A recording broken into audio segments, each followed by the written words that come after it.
nombre es Valeria Reyes y me acompañan mis compañeros Cintia Lecto, Marbella Guzmán y Leonardo Carrasco. En esta ocasión pues nos acompaña el doctor Jairo Arias Gávira y pues vamos a comenzar.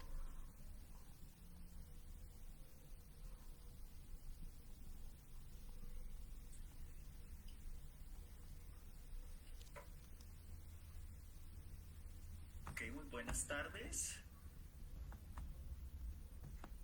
Hola doctor, buenas tardes. Bueno, ¿se me está escuchando bien? Sí, se aprecia. Ok, la pregunta es un poco... Tengo el uso de la palabra, ¿verdad? ¿O hay algún otro protocolo, alguna otra presentación? Sí, no, ya solamente el tema es pedagogía rural y saberes campesinos y pues en el momento que usted guste, solo permítame, le leo su semblanza. Doctor Jairo Arias Gávira es lingüista y magíster en educación vinculado a procesos de investigación social, movimientos sociales y procesos educativos. Ha participado en grupos de investigación, proyectos en comunidades indígenas, campesinas y dinámicas institucionales.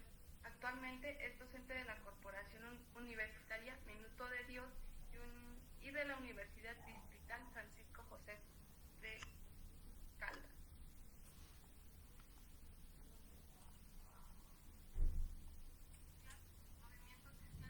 Bueno, pues muchas gracias. Realmente me place mucho poder compartir un rato con ustedes algunas reflexiones. Agradezco pues muchas gracias. Realmente me place mucho poder compartir un rato con ustedes. Hemos ido encontrando y aprendiendo un poco también de esas experiencias que se realizan. Agradezco pues muchas gracias. Realmente me place mucho poder compartir un rato con ustedes, sino también estos escenarios de la también de desayunar, de reflexión. Muchas gracias. Realmente me place mucho poder compartir un rato de quizás media hora. Voy a tratar de regularme en el tiempo. Me he hablado y me suelo pasar. También hacia 35 minutos, me pueden decir, ya se pasó los 35 minutos que dije, para que también podamos interlocutar, tener algunas preguntas de parte de ustedes, si es el caso, escucharles también. Y pues hasta el tiempo que ustedes también indiquen. Bueno, yo preparé unas imágenes, porque me parece que, sobre todo en este contexto también, a través de las pantallas, me parece que las imágenes nos permiten esa cercanía que tiene también el discurso, que tiene también el significado de los elementos que compartimos. Entonces voy a permitirme compartir la pantalla, si me lo permite acá. Sí, listo. Entonces...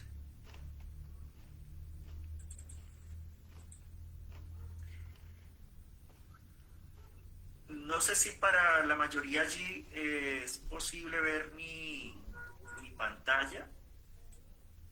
Sí, doctor, sí, se alcanza a apreciar. Ah, perfecto. Vale. Entonces, como les decía, bueno, y como lo tienen allí en la referencia, pues la idea es un poco platicar a propósito de pedagogías de lo rural o pedagogía rural y esa relación con los saberes campesinos. Antes de entrar en ello, quiero decirles que he organizado como en 3 momentos. Un primer momento donde vamos justamente a abocar, en el caso de Colombia, quizás otro par de países de América Latina, un elemento diferenciador de algunos otros países de la misma América Latina, y es la idea del campesinado. Vamos a pasar unos primeros minutos por allí, vamos a pasar luego en un segundo momento justamente por esa relación de la educación rural en Colombia, un poco unos elementos muy generales recientes, y terminamos un poco asociando esos dos elementos, el campesinado y la educación rural, en el marco de los saberes campesinos o las pedagogías de lo rural, que va a ser como el tercer momento. Entonces vamos a tratar de enlazarlo de esa manera, y para ello quisiera justamente en esta ficha, si en algún momento no va pasando, ven que de pronto lo que estoy diciendo no compagina con la imagen que estoy pasando, también por favor me pueden indicar. Tengo la pantalla compartida completa, entonces no vería si alguien levanta la mano. Entonces, con toda tranquilidad, confianza, me pueden interrumpir para eso o para cualquier otro elemento en esta media hora. Entonces, les decía que este primer momento que quiero compartir trae consigo la pregunta por el campesinado en Colombia. ¿Por qué? Porque en Colombia el campesinado se diferencia de una manera muy profunda con otras poblaciones rurales, porque también están en las ciudades. Esto es, acá las poblaciones indígenas, desde el reconocimiento jurídico, son diferentes a las poblaciones campesinas. Lo mismo que la población afro, digamos que tendría una práctica cultural que las diferencia, si bien comparten muchas veces, comparten el mismo territorio, los mismos escenarios sociales, las mismas desigualdades, los habita de manera muy similar, no a todas, pero a muchas, y que compartían también muchas veces el mismo territorio, y muchas veces al compartir el mismo territorio no solo comparten las desigualdades, las inequidades, sino que muchas veces también comparten la misma escuela. Entonces se genera todo un escenario variopinto, un escenario con ciertos matices, como ocurre en otros países de América Latina, donde quizás hay diferencias entre las poblaciones, pero muchas de ellas se pueden reconocer y se autorreconocen como mayoritariamente indígenas, por ejemplo, si bien hay muchas particularidades entre ellas. Acá también en Colombia como en México, pues hay en comunidades indígenas pues una gran variedad de pueblos y de lenguas. En Colombia se habla alrededor de 80 lenguas indígenas, de cerca de 116 pueblos indígenas, ¿no? Pues cuando suma uno ese elemento al campesinado y a la población afro, entonces tenemos una serie de prácticas culturales, de realidades identitarias, sociales y colectivas bien bastante diversas, y que todo esto llega también pues a la escuela rural. Entonces, como decía, estas particularidades los últimos 30, 40 años han tomado mucha fuerza en América Latina. Me refiero al elemento del campesinado. En muchos otros países el campesinado empieza a tomar una fuerza inusitada, muy parecido al proceso social, histórico, colectivo que han tomado muchos pueblos ancestrales, muchos pueblos indígenas en América Latina, luchando por la reivindicación de sus derechos. Ese elemento de la reivindicación, del considerarse sujetos políticos, ha pasado con la población campesina en Colombia, y ha pasado varios elementos. Uno, hace ya 3 años, al final del, incluso más, 4 años y medio, al final de la pandemia, después de unos 10 años de lucha social, esta población campesina, que se diferencia de las otras que mencioné, logró que la Corte Constitucional, que el Estado colombiano, los reconociera como sujeto de especial protección. Y esto está pues en una ley, en unos decretos, en unos procedimientos jurídicos, administrativos. La lucha social de muchos años, en el que la población campesina decía: nosotros no somos indígenas, no somos afro, no somos de la ciudad, no somos citadinos, tenemos unas prácticas, compartimos territorio con otras poblaciones, no tenemos asegurado políticas que reconozcan dinámicas de la salud, dinámicas de lo educativo, dinámicas de los fenómenos, digamos, sociales en un espectro muy amplio. Y entonces, ese reconocimiento pues fue parte de toda esa lucha, y hace un par de añitos Colombia reconoce, la Constitución de Colombia reconoce al campesinado como sujeto de especial protección.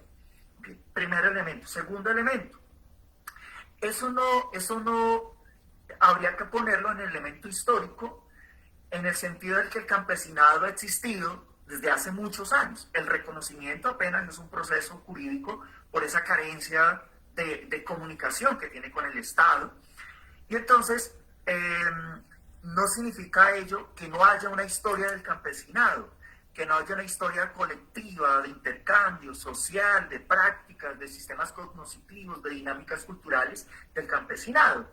Entonces, muchas personas que reflexionan a partir de preguntarse por los saberes campesinos, la relación con la educación rural para estas poblaciones, en los años más recientes nos venimos y se vienen preguntando por 2 o 3 elementos que son como los que están reflejados en la pantalla.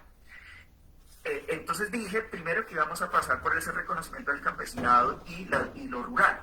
Entonces el primer elemento nos interroga por justamente cómo entendemos lo rural, qué concepciones de ruralidad tenemos, cómo representamos lo rural, cómo la evocamos, de qué manera se ha construido el correlato de lo rural. Y esto resulta muy importante por muchas razones, diré solo una. La construcción de políticas públicas, en el sentido amplio de ellas, está determinado también por la manera como quien construye las políticas públicas concibe lo rural. La manera como un ser humano entiende lo rural es proporcional a las decisiones que toma, porque pasa por todos los sistemas subjetivos que hemos tenido.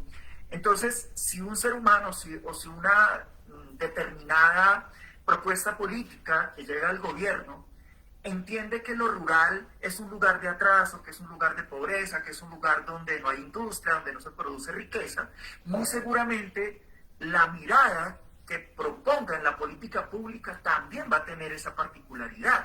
Y ha ocurrido. Visiones mucho más amplias de lo que significa lo rural se puede vincular a una mejor construcción de políticas públicas también, sin duda. Claro, construir una política no asegura que se aplique en la realidad y en el contexto. Eso también es un elemento importante a tener en cuenta. Pero sí abre la perspectiva. Pensemos también la mirada de un docente rural que no se prepara lo suficiente para, de alguna manera, tener los elementos y leer la condición de lo rural, las prácticas culturales, las relaciones sociales que se establecen allí. Y es posible que sin querer de pronto por allí vaya cercenando miradas de la realidad o vaya, digamos que, ofreciendo lecturas de la historia de estas poblaciones que de alguna manera en su práctica pedagógica las desconocen. Entonces, más allá o más acá de esas disertaciones, en el caso de Colombia, se ha venido reflexionando, y algunos nos sumamos a estas reflexiones que no son nuevas, pero que sí tendrían unas, no sé si necesariamente unas respuestas nuevas, pero unas miradas diferentes en el momento más reciente en el que está la actualidad, digamos, de esta reflexión en Colombia, o si fuera en otro momento, valdría la pena preguntarse. Luego sigue la otra ficha que está aquí para connotar un par de esos elementos de cómo algunas y algunos, esto sí no solo en Colombia, sino en un parangón, en una mirada un poco más de algunos años, unos 100, 200 años quizás, puedo ser grosero con la afirmación, pero cómo se entiende lo rural, cómo algunos entienden lo rural. Y entonces viene uno de los primeros elementos. Muchos suelen entender lo rural, y está aquí la primera imagen, en la parte central de la pantalla, la parte izquierda de la pantalla, la relación de opuestos. Muchos han solido entender, y todavía muchos, cuando se acercan a lo rural, lo entienden como una relación de opuestos. ¿Opuestos a qué? Lo rural se trata todo aquello opuesto a lo urbano, y lo urbano todo opuesto a lo rural. Y hay unos elementos de medición de esas configuraciones. La cantidad de la población, la cantidad del Producto Interno Bruto, de todas las riquezas que produce una nación, de la generación de industria. Entonces, si en lo rural no está la generación de industria, muchas de las poblaciones rurales en Colombia, de los poblados, son de menos de 100.000 habitantes. Entonces, para que sea urbano, tiene que ser mayor de 100.000 habitantes. Entonces, esa relación de opuestos, si bien muchas veces la política pública muchas veces construye los elementos, valga la redundancia, de la política pública a partir de esa relación de opuestos, ¿sí? En lo educativo tiene que ver, en Colombia se llama el registro de la matrícula de todo el país, está registrado en una unidad que se llama CIMAC. Entonces, es a partir de la cantidad de matrícula que se distribuye la cantidad de dinero para los niñas, jóvenes, matriculados en lo rural. Como no se produce, como no hay industria, como no están los bancos, como no está todo ese motor mercantilista, digamos, de la economía, pues la distribución de los recursos será mucho más baja para lo rural que para lo urbano. Y así sucesivamente, muchas y muchas han organizado la explicación de lo rural a partir de opuestos.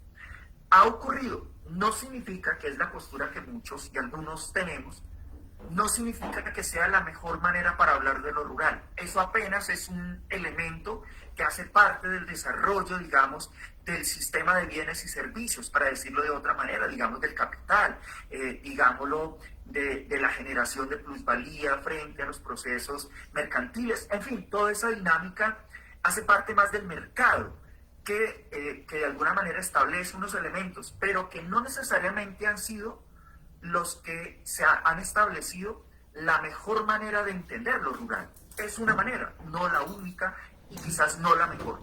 También lo rural se entiende por una relación de sistemas productivos, porque en lo rural es donde se produce la tierra, sí, claro, por supuesto, y ojalá que se haga y que se siga haciendo y que las personas que estudian, se preparan, vuelvan al campo también para trabajar en el campo, para producir, para dignificarlo.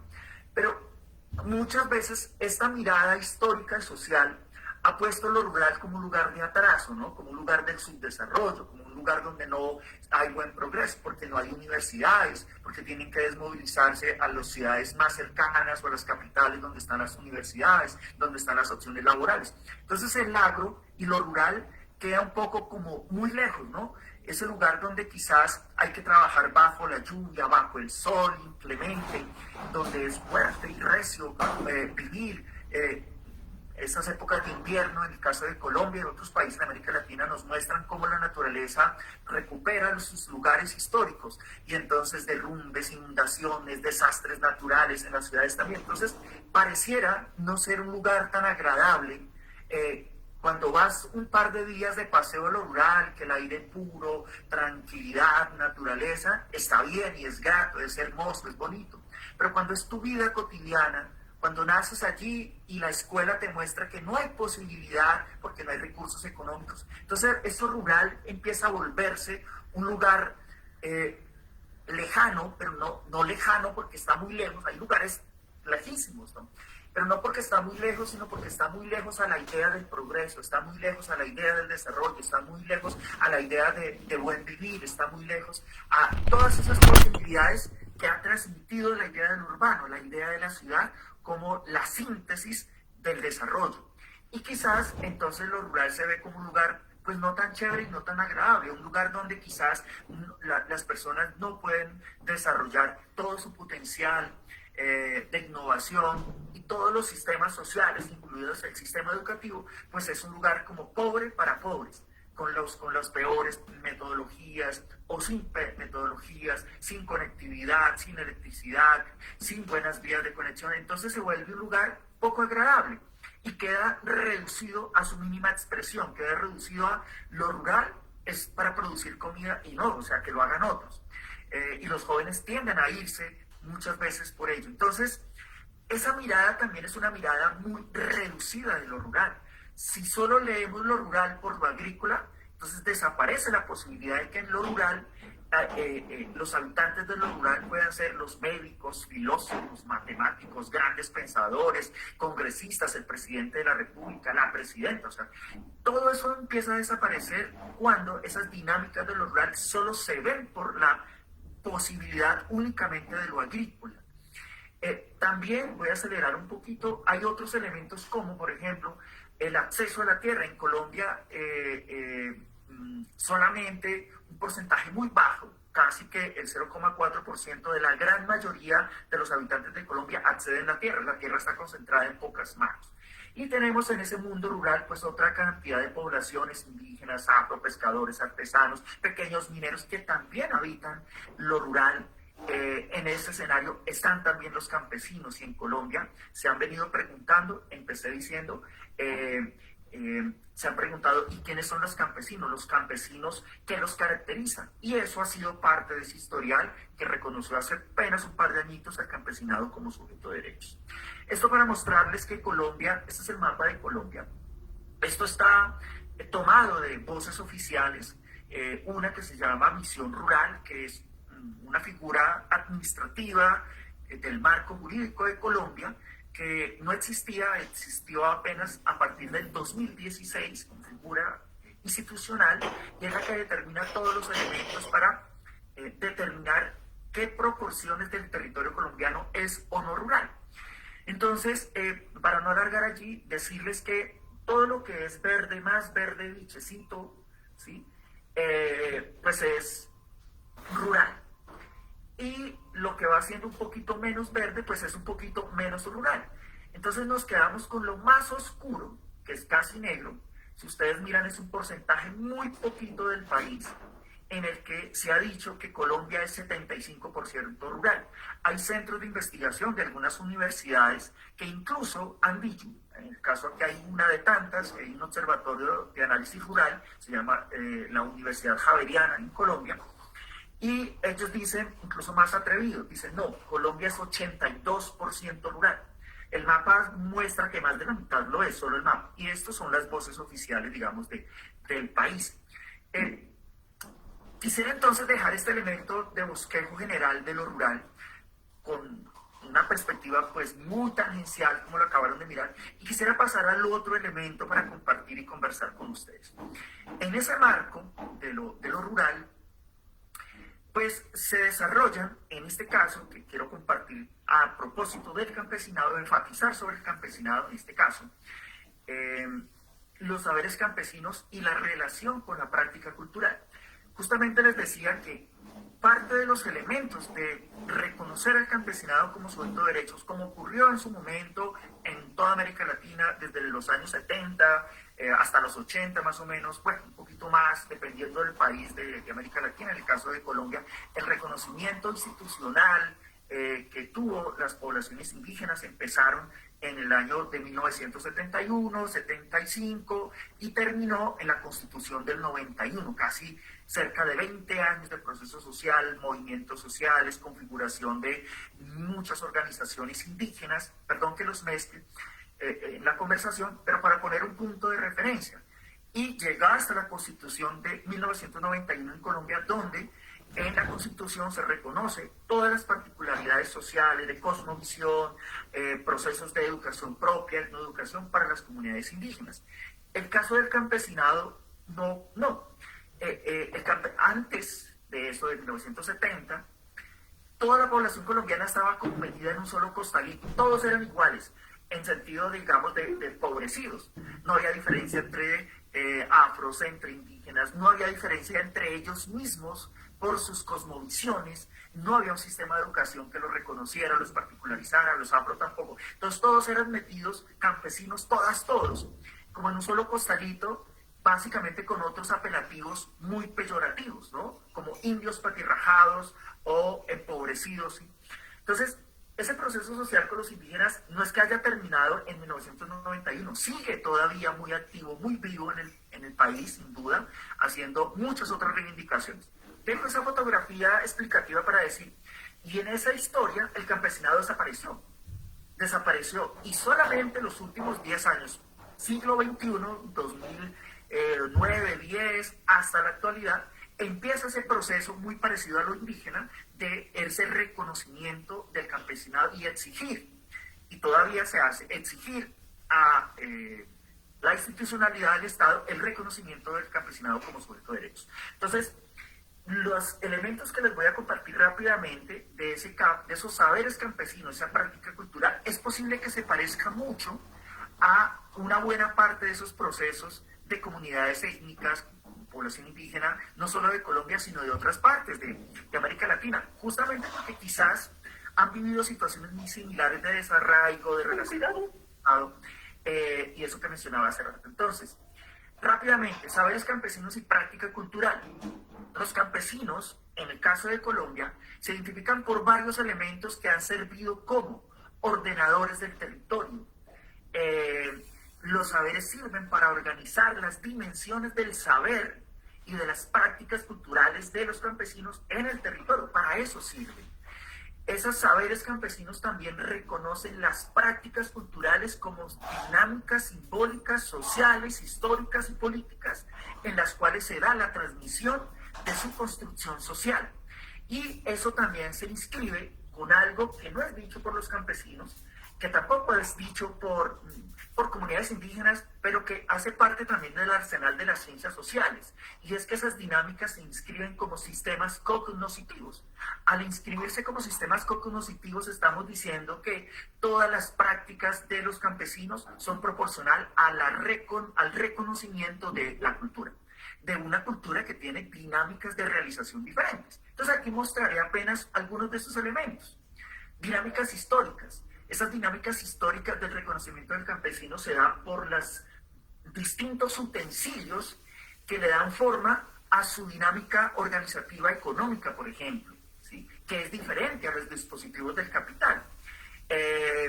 Pilones, trilladores, a lo mismo que otras comunidades de indígenas o de otros de distintos territorios de América Latina que utilizan sus propios utensilios históricos, sociales, para tejer, para transformar la lana, y en fin, que hacen parte de ese gran arsenal histórico de práctica que los integra con saberes que se expresan allí, es grandes sistemas de riesgos y otros. Claro, los campesinos han desaparecido mucho, han hibridado con otros que vienen, digamos, del consumo de la ciencia moderna también, pero que los han reutilizado o muchos han desaparecido también. Hay una relación simbólica muy fuerte y que se transmite cotidianamente. Uno la puede ver en la culinaria, uno la puede ver en la relación que tiene con la naturaleza. Esto es el cuidado del suelo, cuando tumban un árbol siembran 5, cuando arrancan una matita de yuca siembran 2. En fin, si bien hay unas dinámicas de vínculo con la naturaleza muy fuerte, de protección constante con la naturaleza. Lo que pasa es que en Colombia se ha dicho que buena parte de esa dinámica del agro, del uso del suelo, el campesinado destruye la naturaleza. Pero se ha encontrado que no, todo lo contrario, lo que hay es una dinámica colectiva de cuidado y protección de la naturaleza. Hay formas organizativas, por supuesto, de trabajo comunitario, de base social, de base colectiva, esa relación colectiva por la ausencia, digamos, en la salud también del país, pues ha dado dinámicas propias del cuidado de las plantas, de una relación de salud e enfermedad, de formas de vivir. No todos los campesinos viven en el país de la misma manera, y eso tiene que ver con las dinámicas geográficas que ocupan, la productividad comunitaria, en fin, una gama amplia de prácticas multidimensionales que tiene el campesinado. Acá, para sintetizar un poco, esta es una imagen que explica elementos del anterior, pero por tiempo la voy a dejar allí. El campesinado tiene dinámicas de relación de utensilios, técnicas, culinaria, plantas, salud, enfermedad. Aquí la pregunta es, ¿qué de todo ello se ha hecho presente en los dispositivos de educación para el campesinado colombiano? Así empezaron un poco hace muchos años, así empezamos también, porque empecé también con algunas organizaciones campesinas hace ya más de unos 15 años atrás, 20 años atrás, a preguntarnos eso, con campesinas, con organizaciones campesinas. Bueno, ¿qué de todo eso que los campesinos hacen, que conocen de las plantas, que tienen como saber, se vinculan a la escuela? Y resulta que los campesinos asisten a la escuela occidental. Todavía hoy día, a pesar de ser reconocidos como sujetos de especial protección y cuidado. Entonces todavía siguen, porque no hay una propuesta de educación para el campesinado. Vienen trabajando muchas organizaciones campesinas en ella, vienen formulando alguna sanción de vinculación de sus saberes campesinos a la escuela rural, a la educación rural. Y por eso yo nombro, y algunas cosas que hemos tratado de indagar y de escribir y de reflexionar, esa relación de saberes campesinos y educación rural, que muchos la llaman, yo también descubrí, yo pensé que yo la llamaba así, pero descubrí que muchos la llaman pedagogías de lo rural, que es lo que quiero mostrarles. El territorio, sin duda, es un lugar común muy fuerte, muy necesario. Sin esa idea del territorio, de acceso a la tierra, el campesinado no existe. Lo mismo que otras comunidades también indígenas y afro, en el caso de Colombia y de América Latina también. Entonces, aquí quiero pasar rápidamente para entrar en la última parte, tratar de cumplir con el tiempo y asociarlo con la educación. Voy a tomarme un minutito para denotar algunos elementos sobre el territorio. Para el campesinado, el territorio es una relación no solamente geográfica, sino una dinámica social, porque en el territorio encuentra la relación histórica de su ser campesino, las dinámicas sociales y las prácticas culturales que han históricamente tenido relación en lugares específicos y de interacción con la naturaleza, ¿sí? Y en el lugar geográfico y social de interacción con el ser humano, o sea, con ellos mismos, entre los campesinos. Que de en esas dos dimensiones se dan relaciones bioculturales, que de esas relaciones bioculturales se expresan en los sistemas educativos actuales, en la educación rural colombiana, pues pocos o muy poquitos, ¿sí? Y ese es el punto de partida para pensar sobre la pedagogía de lo rural. Aquí rápido decir, los territorios hablan, los campesinos, así como otras poblaciones, han identificado que los territorios son la escuela, que los territorios aprendes, pero también se debe desaprender porque se debe construir con la naturaleza, con el territorio, que hay valores, que hay elementos muy importantes de saberes allí, que los niños son muy importantes en esta transmisión de la cultura, bueno, y otra serie de elementos que la gráfica muestra en términos, los territorios hablan, ¿sí? Así como uno en la academia lee y analiza un texto social, político, pedagógico, un campesino que no ha ido a la escuela lee el territorio porque lee la naturaleza, lee las nubes, lee las plantas, lee el tiempo, lee y tiene calendarios que explican, así no los tengan escritos o diseñados, que explican esas dinámicas, saben cómo y cuándo sembrar bien una mata de plátano, una mata de yuca, bueno, el llantén, el abroco, toda una cantidad de plantas que utilizan y emplean para enfermedades, ¿no? Bien, todo eso lo encuentra en el territorio porque el territorio les dice. Uno muchas veces occidentalizado va al campo y es bonito que hay una ave bonita, que hay una planta ahí rara.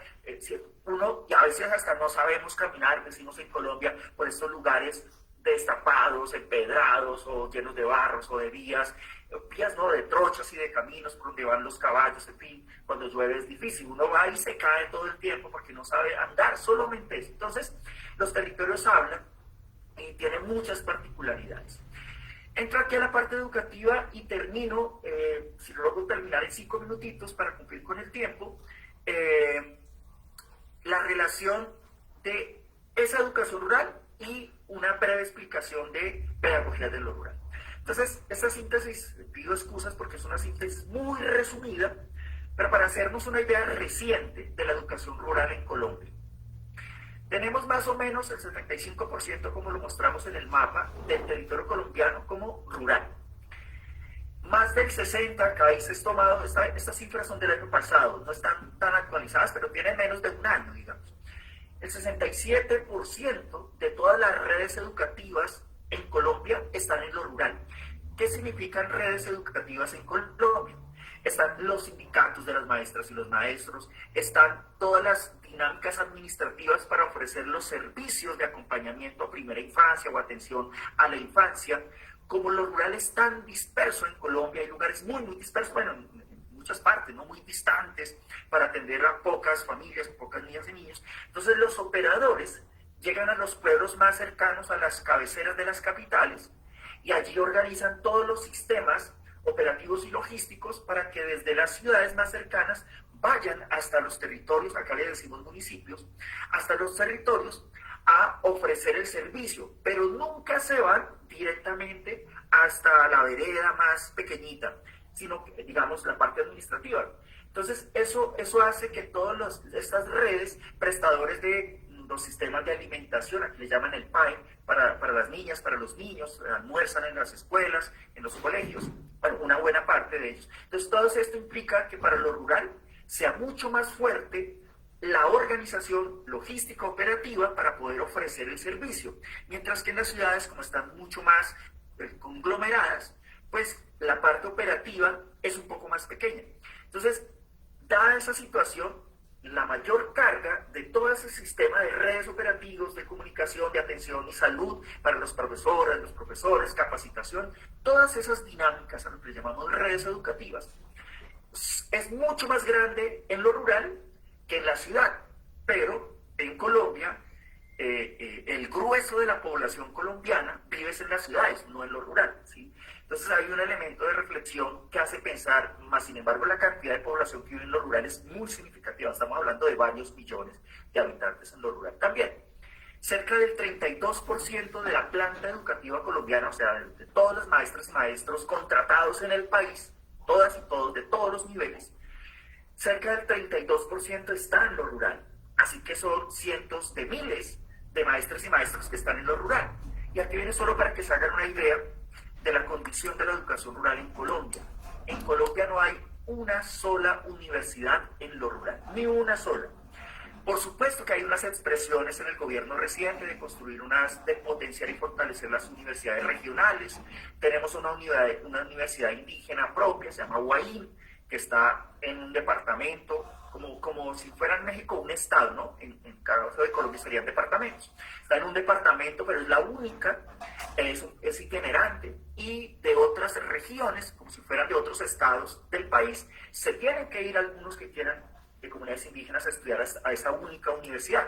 Ha habido unas expresiones hace 20 años atrás de educación campesina, pero como una dinámica más de educación popular, pero no hay algo formal que uno diga, es que existe una universidad rural establecida. No, tenemos un instituto de educación superior rural en una región del país diseñada para eso. De hecho, allí vamos a hacer las terceras jornadas nacionales de educación rural.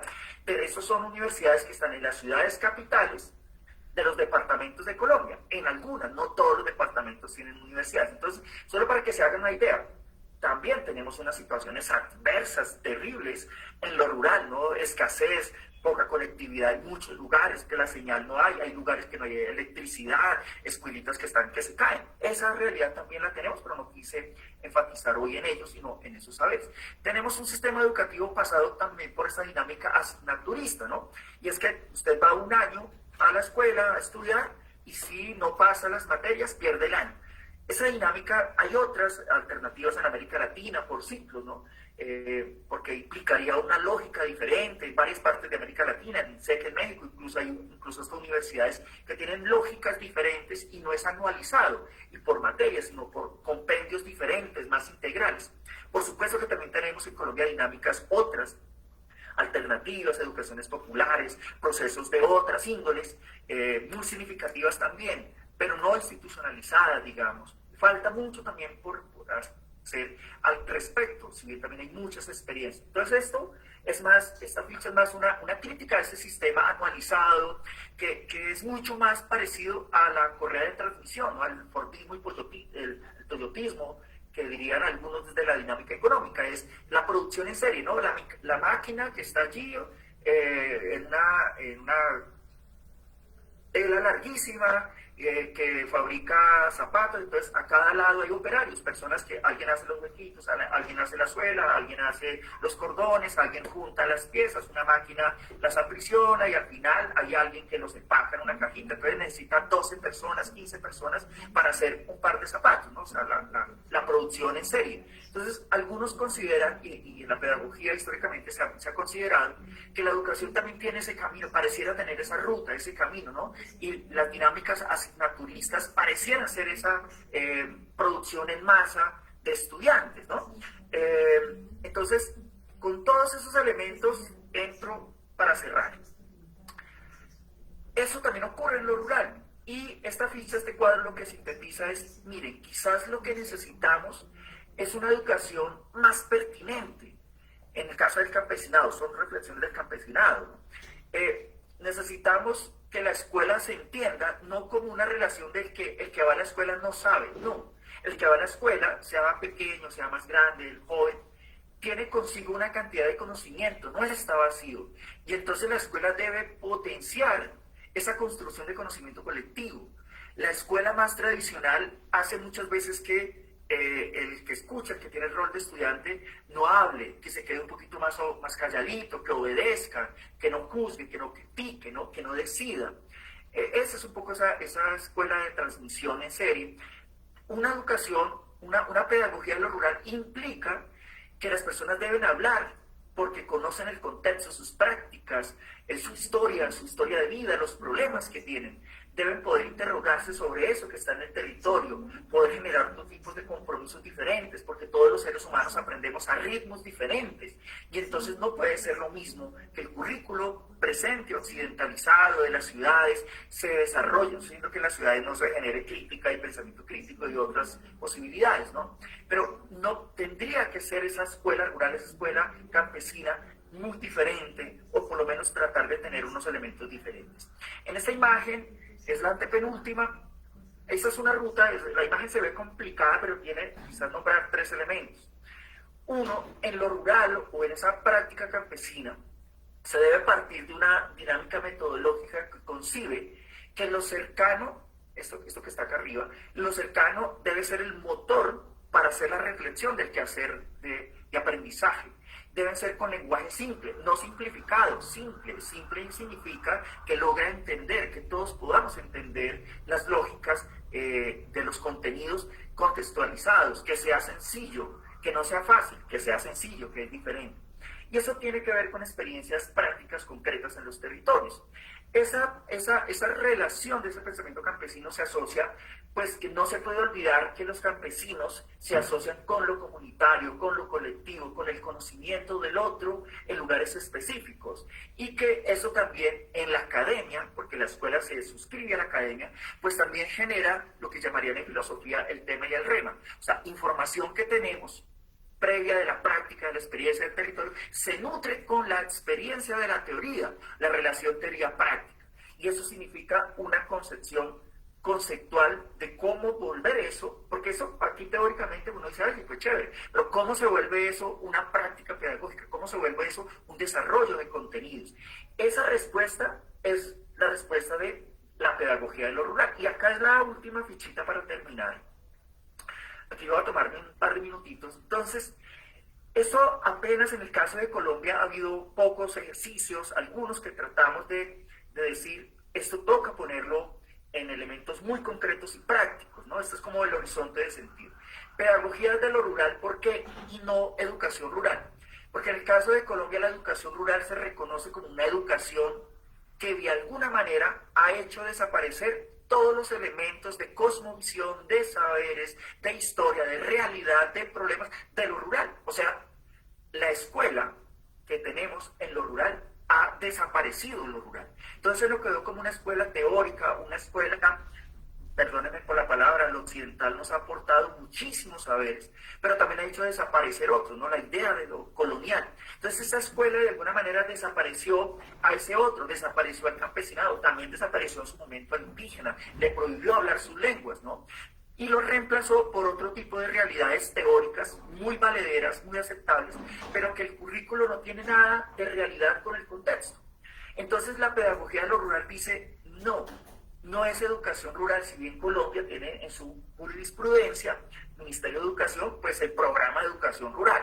A lo que le decimos, para el campesinado, lo que debe desarrollarse es una pedagogía de lo rural y no una educación rural. ¿Por qué? Pues porque la educación rural que está desarrollando no reconoce los saberes, ni la historia, ni la vida, ni las prácticas de las poblaciones rurales. Por lo tanto, no sirve. ¿Para qué entonces, o por qué proponer una pedagogía de lo rural? Porque la pedagogía de lo rural centra primero el reconocimiento del sistema rural. ¿Qué es el sistema rural? Un sistema complejo de realidades sociales e históricas. Y eso implica, primera pregunta, ¿quién es el campesinado? Así como hicieron las comunidades indígenas. Podría servir para otras. ¿Quién es el campesinado? Y entonces viene esa perorata que al inicio les mencioné, ¿sí? Un sujeto histórico con prácticas culturales, sociales, y luego viene la pregunta, ¿qué de eso hay en la escuela? Y cuando uno mira, pues hay poco. Bueno, entonces implica que la pedagogía de lo rural parte de ese sistema rural complejo, histórico, debe volcarse sobre la pregunta por la educación rural que tiene. En este caso no es pertinente, y debería, por tanto, convertirla, la pedagogía rural, en un sistema educativo que reconoce las particularidades de cada lugar, o sea, lo regional, y que los contextos que se construyan deben estar relacionados con esa condición de lo regional. En Colombia, cuando se construye una escuela desde el Ministerio de Educación, que es la política nacional, se construye con los mismos parámetros, y si tenemos recursos de fuera del país, eso funciona casi para todos los países igual, ellos colocan las reglas. Entonces imagínense en Colombia, como en muchos países de América Latina, tenemos lugares donde la temperatura supera los 40, 45 grados centígrados, 50 grados centígrados, y cuando hay calor, las épocas de calor, pues la percepción supera y llega hasta los 60 grados. Pero tenemos lugares donde igualmente hay páramo y hay frío, cae nieve. Tenemos muchos lugares intermedios de temperaturas, la Amazonía, el Bichada, el Caquetá, que es Amazonía, que es selva, ¿sí? Donde solo se transportan por ríos. Y tenemos lugares intermedios, un poco más cálidos, un poco más calientitos, llanura, montaña, valle. O sea, toda esta realidad biogeográfica, pues no permite que, ahora, hoy día lo siguen haciendo así. Entonces, los parámetros internacionales construyen la misma escuela de ladrillo, igual de grande, con la misma cantidad de metros cuadrados, chiquitita, en la Amazonía, en las partes más calientes, en las partes más frías o en las partes más templadas, igualito. No reconoce que hay una diferencia biocultural o biogeográfica en este caso. Y significa que solo el hecho de que la temperatura, frío, caliente, templado, en esos territorios se producen cosas diferentes. En el Amazonas se producen una cantidad de frutas, verduras, hortalizas que no solo existen allá y en el país vecino, los países vecinos, pero que en las partes un poquito, y es muy húmedo, ¿no? En las partes un poco calientes, no existen, no se conocen, y llega a pasar uno la vida entera y nunca se entera que es una uva caimarona u otro tipo de productos. Y lo inverso, en las tierras más calientes y desérticas, pues se produce reducción por el tipo de suelo, reducción en condiciones de qué se siembra, qué se puede sembrar. Entonces aquí termino. Lo que se produce en el suelo es proporcional a la práctica cultural. Por eso las relaciones culturales se establecen, prácticas con el alimento, con la manera de prepararlos, con la historia de los alimentos, la manera como se configura el lugar para prepararlos, con el vestido, la historia del vestido, y eso tiene que ver pues con la cultura.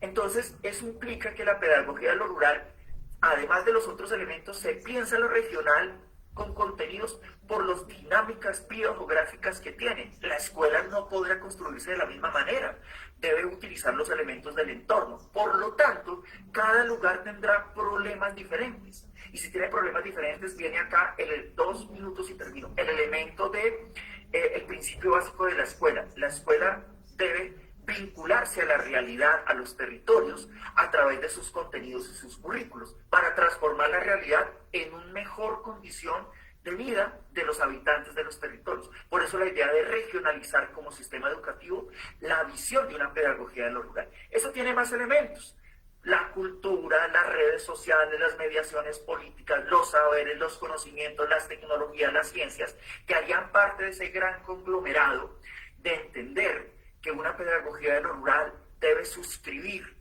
lo simbólico, lo social, lo histórico como un principio concreto de construcción de su proceso de formación, de contenidos y también de historia. Pues era eso, me alargué un poco, perdónenme, pero bueno, esto era lo que quería a líneas generales contarles. Queda nada sin desarrollar, solamente ideas sueltas, pero que podemos seguir conversando. Gracias, doctor. Bueno, si gusta seguir abordando el tema, no hay ningún problema, y ya después procedemos a la sección de preguntas. Pues bueno, si me lo permiten, quisiera hacer una apología a un ejemplo que me gusta colocar. A veces uno se encuentra ejemplos, ¿no? Y también roba ejemplos de autores, de personas, del territorio. Y yo me encontré uno que les voy a mencionar.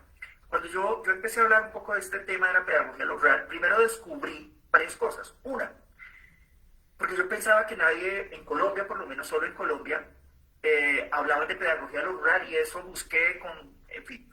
Luego me encontré que hace más o menos 25 años, en Nicaragua, se publicó en Costa Rica, en 1994 se publicó una serie de documentos que se llaman Pedagogías de lo Rural.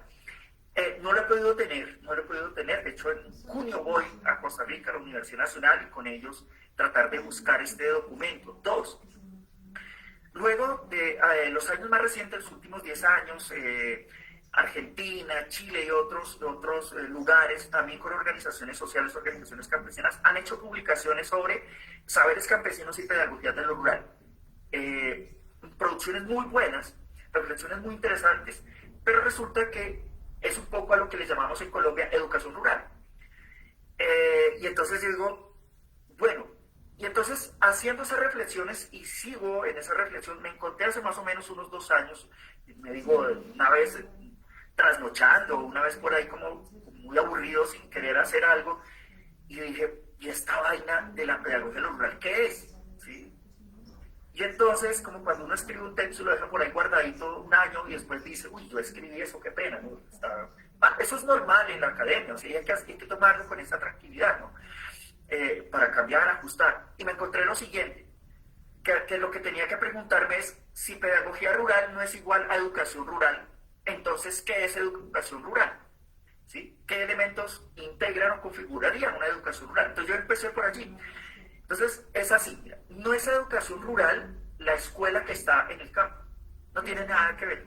Las escuelas que están en el campo, a lo que le llamamos rural, no serán rurales si no integran la cultura, los saberes y la vida y las necesidades de los contextos.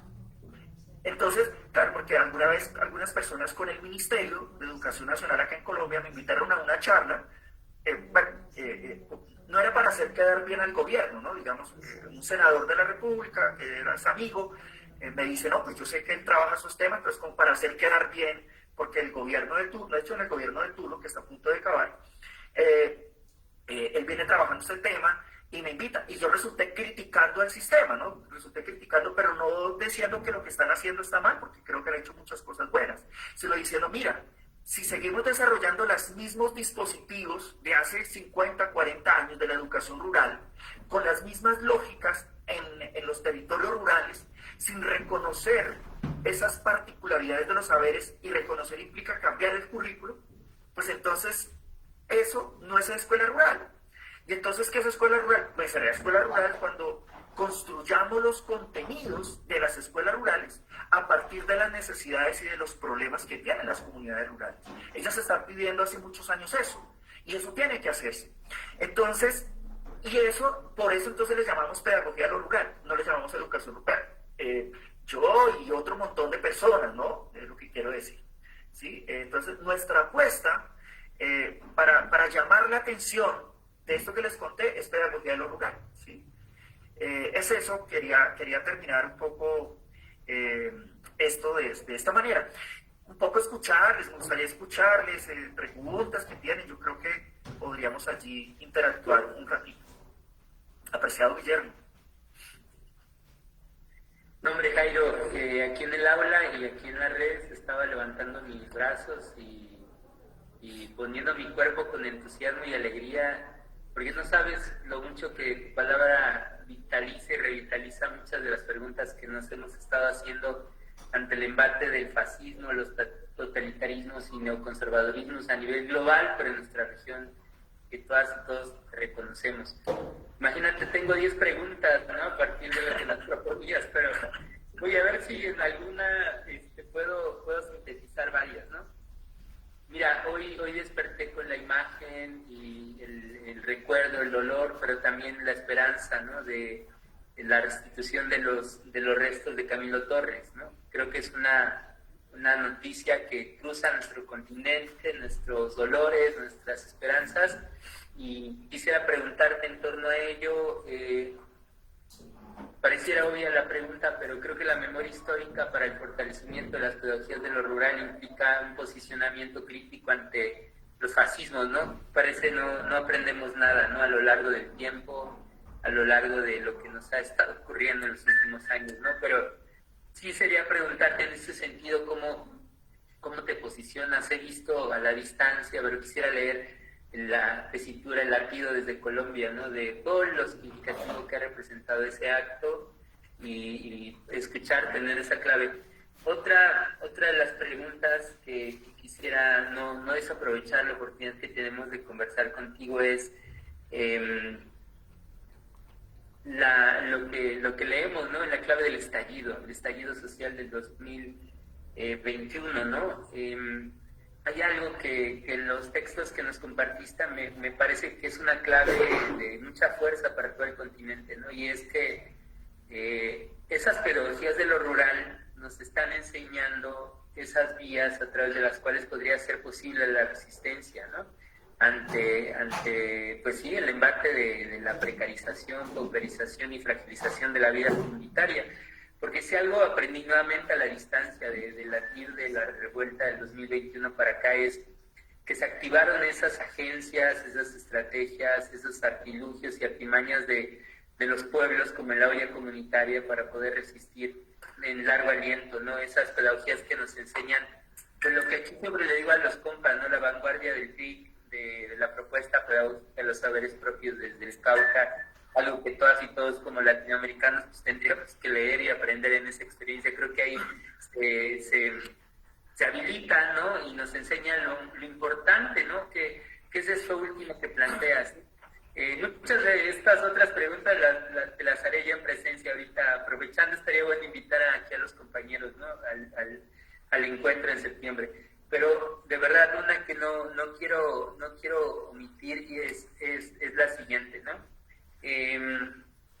Esto último que planteas a mí me simbra porque, mira, en México se ha hecho un gran esfuerzo gubernamental por llevar la universidad a espacios donde históricamente no existía, ¿no? Y de alguna forma permitir que el derecho humano a la educación universitaria exista en contextos étnica, lingüística y socioculturalmente diferenciados, ¿no? Pero en efecto, esto que tú planteas nos interpela mucho a México. Desafortunadamente, por ejemplo, las universidades a distancia, las universidades interculturales, las universidades Benito Juárez y muchas otras universidades, pero Jairo, con toda la responsabilidad que implica decir esto a nivel público, yo lo he sostenido en muchos foros, pasa lo que tú justamente has mencionado. Sin un cambio curricular, sin otros trayectos formativos de los docentes que habitan esas universidades, sin una horizontalidad dialógica de cuño cierto entre esos conocimientos campesinos, desde los pueblos originarios, cimarrones, afros, palenqueros, rom, toda esta diversidad de verdad incluida en este cultivo constante del vínculo educativo, pues simplemente son acciones afirmativas que sirven para paliar una enfermedad muy profunda, ¿no? Y muy arraigada en nuestros pueblos, ¿no? Entonces, ese diagnóstico que tú planteas, lo acuerpo, lo siento muy cercano y agradezco la vida conocerte porque yo creo que de verdad, ¿no? Hoy veo esas imágenes con lo de Camilo y no nos deja de doler, pues. O sea, nos sigue doliendo y de alguna forma nos hace recordar que hoy más que nunca hay que pues, posicionarse, ¿no? Ante lo que está pasando y lo que viene, ¿no? Porque lo que viene no es nada halagador y no es nada esperanzador, pero esperamos en estos diálogos que estamos construyendo, pues sí, hacer una diferencia. Muchas gracias, Jairo, de verdad, nuevamente. No, a ti creo, Guillermo, yo quisiera aprovechar de pronto unos minutitos para colocar a propósito de estas preguntas que agradezco muchísimo, porque me permiten desarrollar algunos otros elementos pequeñitos justamente de pedagogía de lo rural que tienen, y que incluso algunas no están desarrolladas, están en ideas, por ahí en borradores escritos, pero o no publicadas por lo menos. Entonces, y después si hay otras intervenciones, con mucho gusto. Entonces, bueno, a propósito de Camilo, que tengo un chascarrillo a propósito de Camilo Torres. Yo jugaba en el Líbano, Tolima, soy de una región del campo, nací en el campo, recolector de café, hasta llegar a la universidad. Yo salía a la universidad y salía a mi tierra a recolectar café, sembrar, recoger, lo que hace un niño del campo, ¿sí? Y yo no sabía, yo conocí siendo adolescente a Camilo Torres, pero por audios que algunos amigos grababan y que años después, desde Bogotá, hacían llegar hasta el colegio en la región, en el Líbano, donde estudié.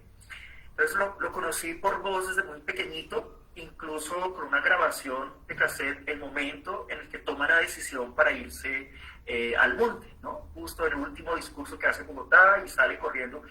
Hasta eso, todo el corre-corre quedó grabado allí. Dos, y yo jugaba mucho en un parquecito de juegos infantiles, se llama Parque Infantil del Líbano, y la antepenúltima reunión de Camilo Torres, antes de llegar a Bogotá, a esta charla, y que luego pues toma las armas, se va al monte, esa última reunión fue en mi pueblito, en ese parque infantil, y tengo fotografías de mis amigos de la época, más grandes por supuesto, pues las guardo con mucho aprecio porque pues es un material muy bonito. Digamos que sí ha habido una cercanía desde mucho a propósito de estos planteamientos del amor eficaz que planteaba Camilo Torres, que implicaba uno de esos elementos justamente que los sistemas sociales de los estados deberían reconocer las desigualdades en las cuales estaban inscritas y deberían actuar acorde con ello. Sí, es para muchos sectores en Colombia, desde que ocurrió un poco que, entre comillas, se encontraran los restos de él, porque además hay por lo menos 2, 3 teorías que incluso siguen estando, ¿sí? Una que efectivamente todavía no se sabe porque ha habido otros encuentros en otro momento en el que han dicho que se encontró los restos de Camilo Torres, otros que estos no son, otros que desaparecieron, pero más sin embargo creo que más allá de ello, en lo que embarga es ese sentido de reconocer las desigualdades en las sociedades y trabajar, ¿no? Desde todos los sectores para que justamente tengamos sociedades mucho más justas, ¿no? Mucho más igualitarias, y que eso está en todo, digamos, el proceso formativo, social, político, de la salud, en todos los escenarios.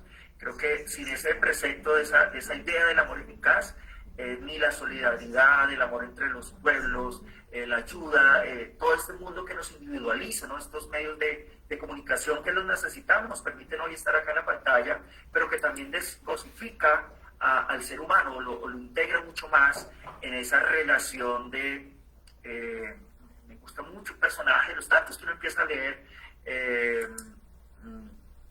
Byung-Chul Han, en las reflexiones más recientes que está haciendo, ¿no? Al respecto de estas sociedades nos ha desubjetivizado, o sea, nos ha sacado de nuestro propio lugar como ser humano. En fin, entonces creo que esas vueltas de Camilo Torres que trae consigo para las sociedades, y no olvidarlas un poco, que estamos entre seres humanos, vale la pena muchísimo. A propósito no solo del estallido social, sino un poco de estas otras pedagogías en el que se inscribe parte de lo que yo decía, no se ha desarrollado esto o no he encontrado en las pedagogías de lo rural, es justamente varios elementos. Uno, es justamente un proceso de formación política, ¿sí? Un poco nos suscribimos, como decía Paul Freire, no hay acto educativo que no sea político, y justamente la pedagogía de lo rural es un acto político. Es ese acto político porque reconocer es fácil, ¿no? La otredad, la interculturalidad, el otro, pero esa facilidad se nos pierde entre las manos, como decía Bauman, ¿no? Como esa liquidez de la sociedad, de la modernidad, en fin, o del amor, se nos pierde entre las manos cuando justamente no ve uno que transforma las sociedades, ¿sí? Es muy triste cuando, esto fue el año pasado a nivel planetario, de esas entidades que hacen análisis estadísticos de todo, como el año pasado vivíamos el momento más reciente de la humanidad, los últimos 2000 años, y el año pasado es el momento en el que más inversión, más cantidad de población humana planetaria ingresaba al sistema educativo, y que más preparación hay y más cercanía con dimensiones tecnológicas, científicas, productivas, de todo tipo, ¿no? Pero al mismo tiempo, el año pasado, no sabemos qué pasa este año y los otros, al mismo tiempo, esta misma humanidad es el lugar donde más desempleo hay en el planeta Tierra, pero al mismo tiempo es donde más desigualdad e inequidad hay en esa misma historia de la humanidad en el planeta Tierra, y donde más pobreza planetaria tenemos en el planeta Tierra, además de la gran cantidad de situaciones de desastres irreparables que tiene nuestro planeta en términos medioambientales. Entonces, ¿de qué nos sirve tanto desarrollo tecnológico, científico, comunicativo, pedagógico, cuando al mismo tiempo estamos en los momentos más terribles de desigualdad, pobreza, inequidad, hambrunas en el planeta Tierra. Entonces hay una especie de desasosiego allí, y creo que, claro, las pedagogías de lo rural no van a salvar nada, pero sí, cuando decimos que tiene una postura política, es esa postura política de leer el contexto en ámbitos planetarios, por supuesto, ¿no? En ámbitos amplios. Lo local, como diría Arturo Escobar y muchos otros, lo local es el lugar de la resistencia, ¿no? Y por lo tanto los currículos deben suscribir desde una pedagogía de lo rural no solo la lectura y el reconocer porque sería fácil, eso tiene que volverse en elementos de la práctica social, de la práctica pedagógica, de la práctica política, y de la práctica del quehacer educativo y de otros escenarios, sin duda. La pedagogía de lo rural también reconoce en esa misma dimensión otras pedagogías, por supuesto, como por ejemplo las educaciones populares, las educaciones alternativas, los movimientos sociales, la historia de la... Un paréntesis, yo no les mencioné, aquí me están escuchando hablar del campesinado, porque yo vengo de ese lugar campesino, ¿no? Pero mi historia como profesional es con las comunidades indígenas. Digamos que yo soy lingüista, yo me especialicé en lenguas indígenas en Colombia, por ejemplo, y buena parte de lo que hago también como investigador es trabajar con comunidades indígenas, de hecho, en ese mundo rural. Por cosas de la vida también ha aportado esto al campesinado, ¿no? Entonces, decía, la pedagogía se inscribe en ese escenario. Estos elementos no están escritos o publicados, están por aquí balbuceados, están por aquí maquinándose, escribiéndose, algunos ya escritos, pero no publicados, ¿no? De hecho, el siguiente libro se va a llamar Pedagogía de lo Rural. Esperamos ahí poner muchos de esos elementos. Entonces termino diciendo, reconoce todo ese historial, las pedagogías, porque lo que encuentra también es un poco ese fraccionamiento que ha ocurrido, que reconocer en cierto momento nos pone en un balance, en un balancín, ¿cierto? Chévere porque está ese reconocimiento, hay políticas, hay dispositivos, hay inversión económica, hay pedagogos, ¿no? Pero luego también nos inscribimos en esa correa de transmisión de la producción pedagógica o del capital humano, o del capital pedagógico, que ya algunos lo llaman, ¿no? Y en la mercantilización del conocimiento. Para ponernos un ejemplo, muchos que en su momento, después de la Revolución Cubana, el Che Guevara aparece planetario, muchos años después, en finales de los 80, inicios de los 90, algunas voces por allí, políticas, de movimientos sociales, decían, pero es que y a muchas personas les molestaba muchísimo, ¿no? Porque ya todo el mundo tenía una camiseta del Che, tenía una boina del Che, se dejaban la barba como el Che, en fin. Y entonces era como el fetiche, ¿no? Entonces se mercantilizó una idea. Entonces, ¿hasta qué punto buena parte de ese reconocer por la institución, por el Estado, por el otro, resulta en otros momentos como una especie de ese fetiche, ¿no? Se mercantiliza esa idea y la realidad sigue estando peor de lo que estaba. Entonces, allí hay una delgada línea, y esa delgada línea es pedagogía de lo rural. Logra leer esas dos dimensiones. Insisto, eso no está escrito todavía, pero está publicado, pero está escribiéndose.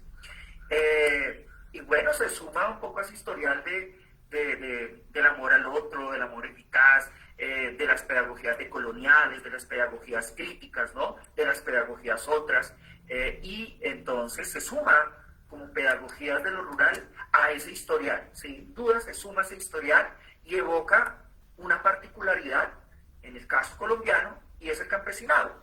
¿Por qué? Porque las comunidades indígenas también ya pasaron, no es que ya pasaron por ahí, están bien, no, muchas están mal, yo les confieso. Los últimos 2 años, donde más viajo es a un lugar de Colombia que se llama Pichada, es uno de los departamentos, como si fuera un estado en México, ¿no? Uno de los departamentos de Colombia, de los últimos departamentos configurados en Colombia, y allí hay cerca de 7 pueblos indígenas: Cuivas, Sicuanis, Achaguas, Teapocos, Sálivas. Yo trabajo con 3 de ellos. Llevo desde el año antepasado trabajando con ellos. Ya hay una publicación, bueno, varias que tengo recientes sobre esta región del país. Y la realidad de este país está lleno por transnacionales. El territorio está ocupado por empresas de madera, empresas que sacan biocombustible, y entonces a las comunidades indígenas lo que ha pasado históricamente, las desaparecen, también grandes superficies de hatos ganaderos, producción a escala de ganado, que todo eso sale fuera del país, ¿no? Esa es la industria que saca lo agrícola fuera del país. Y entonces allí estamos construyendo los proyectos educativos de 3 pueblos indígenas, con algún grupo de estudiantes que se suman. Es un lugar muy de difícil acceso, no hay carreteras, no hay electricidad, y así hay muchos pueblos indígenas en Colombia, muchos, y hay otros que han podido fortalecerse, como el CRIC del Cauca, que es un referente para el país, y otros en La Guajira, en Tolima, en otras partes del país, en el Huila, que son muy fuertes, pero eso no le ocurre a las otras, como tampoco le ocurre al campesinado. Entonces yo por eso hago mi énfasis en el campesinado, por esa razón, porque estos no han tenido esa posibilidad de pensar cómo es. No existe una sola propuesta en Colombia que diga cómo es un currículo para el campesino. Sigue desarrollándose ese currículo occidental, pero también los indígenas están en esa situación, y termino diciendo por qué. Porque estamos atravesados por un desarrollo desigual de la idea del desarrollo mercantilista, ¿no?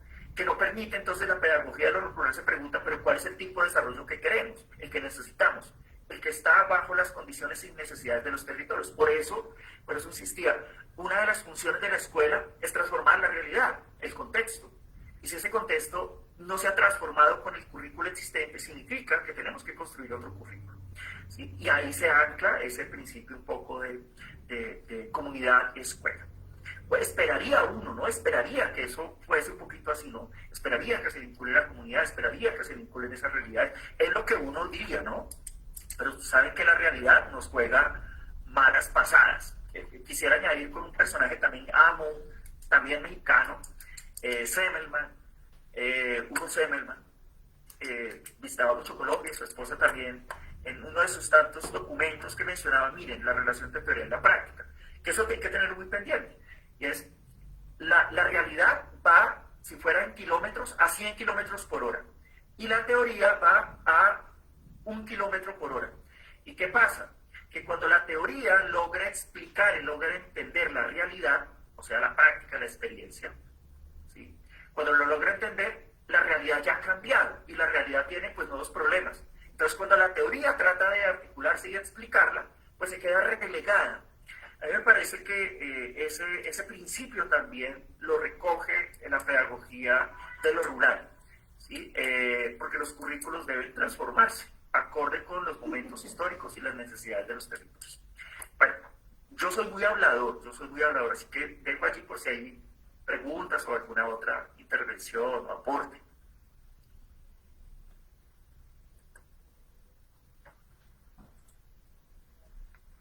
Bueno, no sé si alguno de los compañeros gusta hacer alguna pregunta.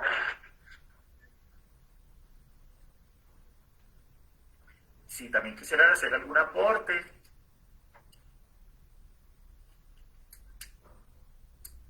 O algún comentario general. Sí, okay.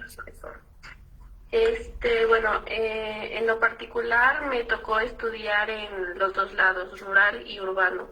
En las escuelas rurales se nos enseña a cómo salir de nuestros pueblos, y me atrevo a decir que hasta llegar a sentir vergüenza de nuestro hogar.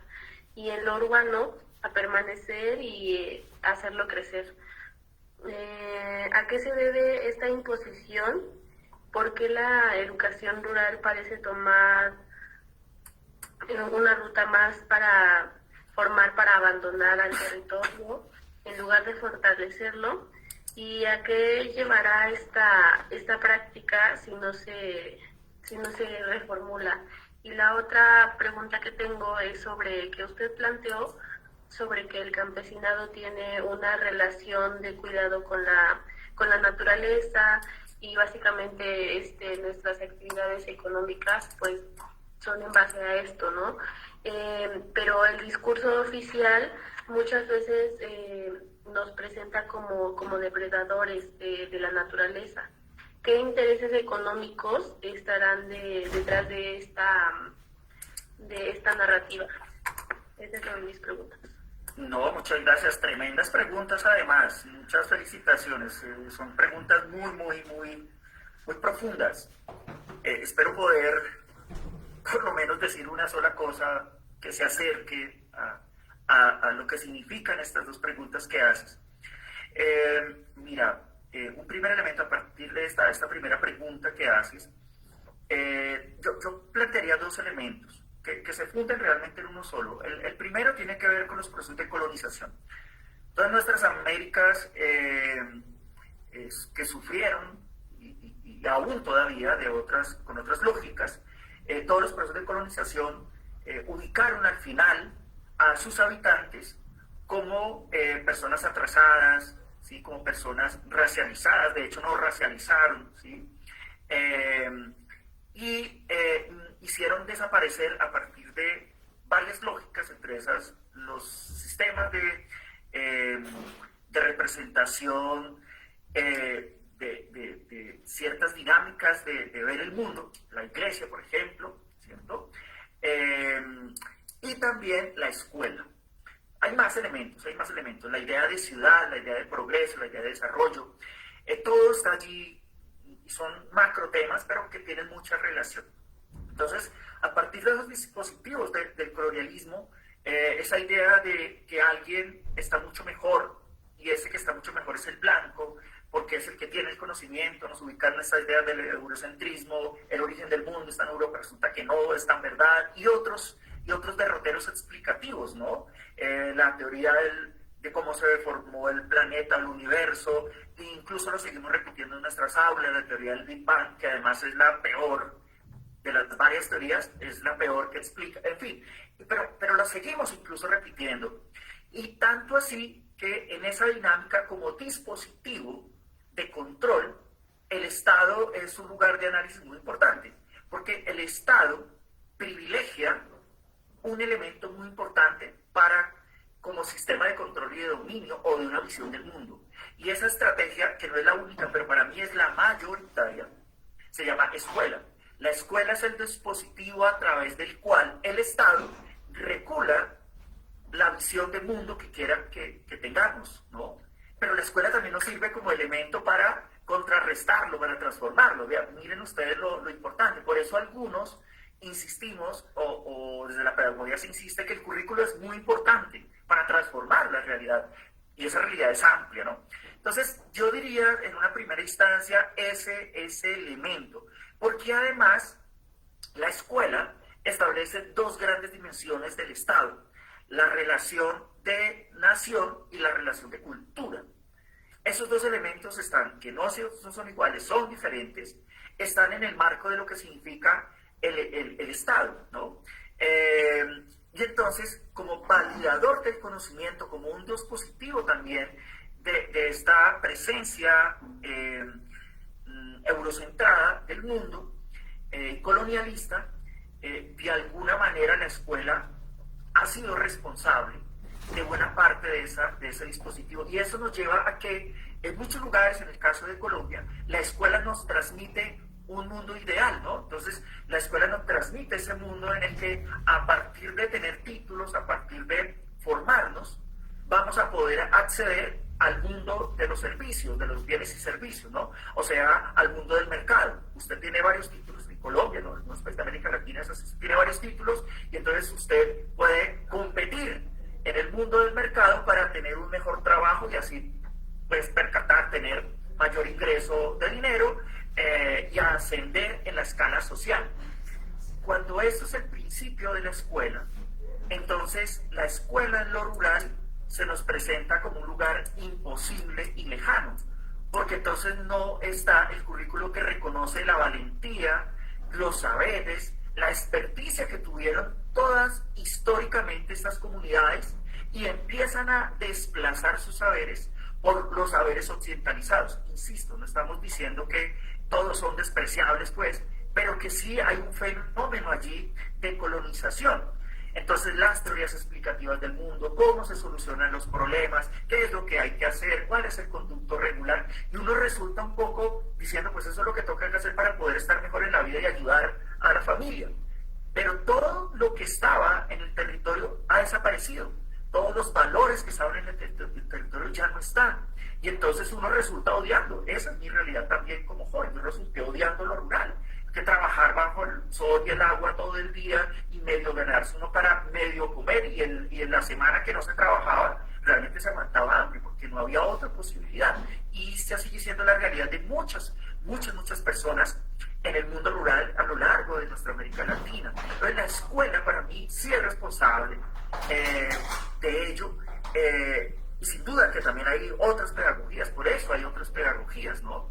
Pero yo creo que buena parte de ese elemento está sin duda vinculado a esas dimensiones coloniales que hoy se dan de otra manera, que también hoy se dan con otras lógicas, que hoy las podemos ver como integraciones de mercados, y toda una recambios. Bueno, vamos a cambiar la mitad de la bibliografía que tenemos, a ver si encontramos mujeres para completar la bibliografía que tenemos, y así empezar a dar discursos otros y otras maneras de actuar justamente en los territorios. Y eso nos lleva de alguna manera también a otro ejemplo. En la segunda pregunta preguntabas un poco por cómo se ven a las poblaciones rurales como justamente causantes de una destrucción de la naturaleza, porque justamente también la idea de ciudad, la idea colonial, la idea del progreso, la idea del mejor estar, aparece con la historia, el origen de las ciudades, que también es bonita, pero que tiene otros elementos. Las ciudades, desde antes de la Edad Media, los presocráticos, que ya habían, los mesopotámicos, que ya habían unas estructuras de ciudades, tenían consigo unos dispositivos que cuando aparece la ciudad colonial, aparece con dos elementos básicos. Uno, que deben estar cerca a las mayores afluentes de agua y acceso fácil de agua limpia y dulce. Y dos, para poder favorecer todos los entramados y toda la logística operativa de la extracción de recursos naturales. La ciudad, la idea de la ciudad, incluso media, por decirlo así, ya un poco los elementos del capitalismo empiezan a estar allí de manera un poco incipientes, pero uno podría establecerlos allí, del dinero, de la moneda, del intercambio. Esa ciudad se asocia con ese tipo de infraestructuras de intercambio económico ya que fortalecen las dinámicas de lo que llamaríamos después el capitalismo, y entonces esa lógica se lleva un poco a esa idea de que todos los saberes que tienen estas poblaciones no son buenos porque no ingresan al sistema de valores de intercambio del mercado. Entonces esa idea de la ciudad, junto con esas dinámicas de las poblaciones, empiezan a ser dinámicas que le riñen al gran capital, ¿sí? Que le riñen un poco porque están sus prácticas cotidianas, simbólicas, en los territorios de los cuales tienen que sacar los recursos naturales. Entonces, eso lo hemos expresado en el siglo XIX, siglo XX, con los grandes desplazamientos de personas, asesinatos, contaminación de fuentes, contaminación de la vida, porque todos los saberes de esas personas son saberes históricos, colectivos, y de alguna manera son saberes que resisten y resisten a esa gran productividad de escala que trae consigo la idea de desarrollo, la idea de la ciudad de esa manera. Entonces se vuelve el enemigo. Piensen ustedes que el enemigo número uno del agua embotellada es el agua de la llave, el agua pública, el agua tratada. ¿Por qué? Porque nosotros veníamos 50 años atrás todavía, bueno, en México sé que hay una situación en la ciudad, ¿cierto? Con las aguas, en fin, en muchas partes del mundo, pero mayoritariamente consumíamos aguas de esos territorios, aguas limpias, ¿sí? Con algunos procesos de decantación, con propios, elaborados por los saberes propios, apetares que construían. La historia de los acueductos en América Latina y en Colombia son construidos por las comunidades, los acueductos comunitarios. Casi es que todos esos elementos pasan a ser el ejemplo a que entonces en ese dispositivo de mercantilización, el agua embotellada, el enemigo número uno es el agua de chorro, el agua de la llave, el agua que consumimos. ¿Por qué? Porque si no hacemos que la gente crea que el agua de la llave es buena, tratada, por supuesto, ¿no? Que sea tratada, que esa agua no nos hace daño, que esa agua es buena, pero si le decimos a la gente que esa agua te enferma, y si usted quiere morirse, que usted quiere enfermarse, deje de consumir esa agua porque es la que causa mayor enfermedad. Si logramos que la gente crea eso, entonces la gente ya no toma el agua de su casa. Entonces ya no empaca, ya no hierve su agua o hace un juguito y se lo lleva para su trabajo, en su botellito, de donde sea. Entonces lo más fácil es facilitarle al mercado, que la gente le tenga miedo al agua, porque la mejor es el agua embotellada. Entonces todas estas prácticas y estos saberes de las comunidades pasan a ser enemigo, el primer enemigo de las sociedades mercantilistas por esa razón. Y entonces las rosas, las huertas, las chacras, pues están en los lugares de los centros mineros, de los caminos, de las industrias, de la ampliación de la ciudad, de lo que usted quiera. Y por eso se vuelven de alguna manera problemáticas y hay que mostrarlas como un problema, ¿no? Hay que mostrarlas como algo que no es bueno, que no es saludable. Quizás hay muchas prácticas que de pronto en su momento, hoy día, afectarían al planeta, pero termino diciéndoles un ejemplo adicional. Y eso lo pueden buscar por redes, ¿no? Porque hoy día uno tiene que cuidarse con lo que dice, porque solo va en la red y usted sabe si es así o no. Entonces, pero más o menos cerca del 2% de la contaminación planetaria, el 2%, la produce el consumo de los seres humanos. Ustedes allá y en otras partes del mundo, y yo acá, lo que consumimos en la vida cotidiana del mercado.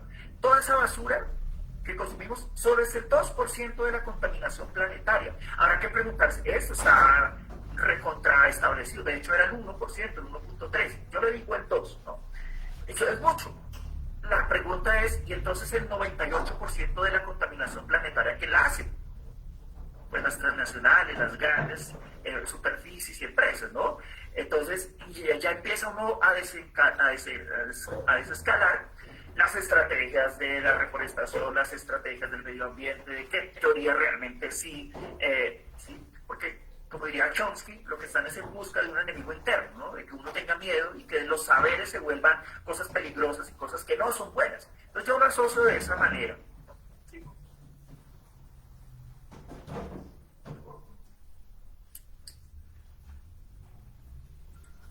Gracias.